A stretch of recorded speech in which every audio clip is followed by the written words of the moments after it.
Hey les gens, comment vous allez? J'espère que toi, derrière ton écran, tu vas bien. Le président de la République Emmanuel Macron a annoncé le 22 octobre un plan de 30 milliards d'euros pour la relance industrielle suite au Covid. Son objectif, financer l'innovation pour 2030. Et vous l'aurez compris, je vous parle de ça aujourd'hui. Allez, on y va pour les anneaux. Le président a annoncé 8 milliards pour les énergies, notamment pour le nucléaire, l'hydrogène ou encore les énergies renouvelables. Macron investit notamment dans les SMR, les petits réacteurs nucléaires, à hauteur de 1 milliard d'euros. Cette enveloppe doit aussi servir à une réflexion sur la gestion de nos déchets. En misant sur le nucléaire, Macron mise sur l'hydrogène vert. Dans ce contexte, 2 gigafactories électrolyseurs seront construites d'ici 2030. Enfin, 500 millions d'euros iront pour les énergies vertes, notamment pour le photovoltaïque et l'éolien offshore. Avant de parler des transports, je vous propose de vous abonner et de mettre un pouce bleu si cette vidéo vous plaît. Tu peux aussi venir sur Instagram et Twitter.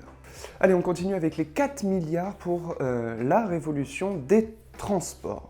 L'automobile et l'aéronautique sont au cœur de l'imaginaire industriel français. Il faut réinvestir massivement, dit Emmanuel Macron. Il estime très clairement que la France peut produire 2 millions de véhicules électriques et hybrides pour 2030. Pour l'avion, nous allons aussi investir massivement pour permettre de déployer d'ici à 2030 le premier avion bas carbone qui doit être un projet français, mais dont l'objectif est de l'européaniser au maximum, dit le président de la République. Le plan France 2030 annonce 2 milliards pour l'alimentation saine, durable et traçable.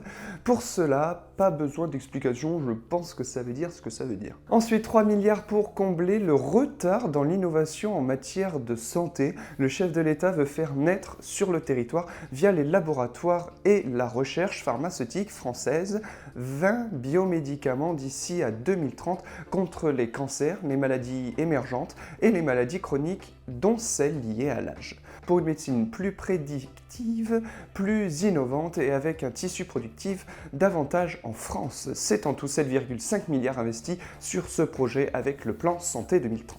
6 milliards d'euros pour sécuriser les approvisionnements en matériaux et composants électroniques, notamment pour pouvoir continuer à produire même lors de crises sanitaires sans être dépendant d'autres pays. En ce qui concerne les objets électroniques, Macron veut rester compétitif en faisant des composants de plus en plus petits. Ensuite, nous avons des plans pour l'espace. Macron veut être le leader du mini-lanceur réutilisable en 2026, au moment où le leader européen Ariane Group est obligé de supprimer des postes faute de budget. Enfin, c'est 5 milliards pour le capital investissement. Il veut que les jeunes entreprises puissent produire rapidement et des démonstrateurs industriels. Les deep tech seront principalement ciblés. Les deep tech sont les entreprises qui sont considérées comme de rupture, c'est-à-dire qu'elles ont des technologies qui sont inédites et prometteuses pour l'avenir. Beaucoup d'observateurs politiques se sont posé la question de la campagne électorale pour 2022.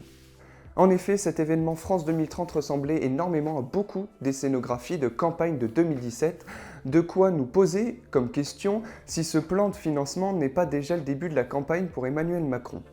Cependant, financé par les impôts des Français, donc finalement, nous avons payé le meeting de Macron, je tiens à vous le préciser. Sur ces belles paroles, j'espère que vous en avez appris un petit peu plus sur le plan France 2030, et quant à nous, on se retrouve dimanche ou pas, allez ciao!